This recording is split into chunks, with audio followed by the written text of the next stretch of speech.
gentlemen, take a look at that.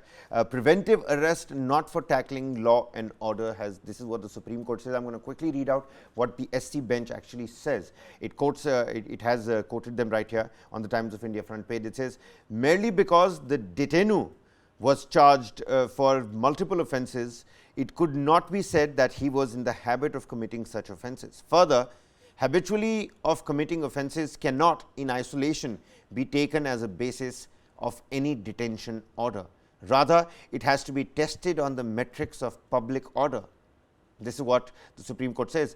A pernicious trend in Telangana to invoke it at a drop of hat.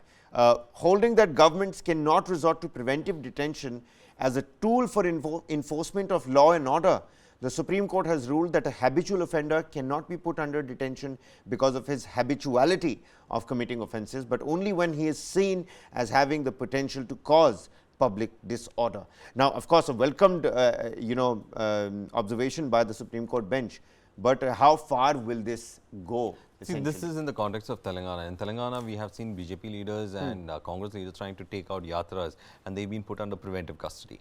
Their followers have been put under preventive custody. So, that is the background by which this has gone to the Supreme Court.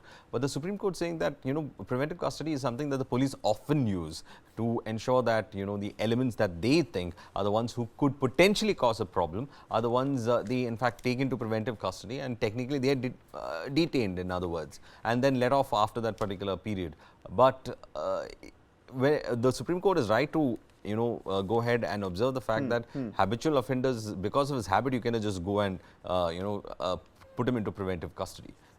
That doesn't make sense when it comes to the law part of it. So, but preventive custody is something that a lot of state police have been using when it comes to the issue of law and order, because they think it's the easiest way to just, if you think these are the troublemakers, just take them and put them, detain them, and once the period is over, cooling period is over, just send them back. That's the easiest thing to do.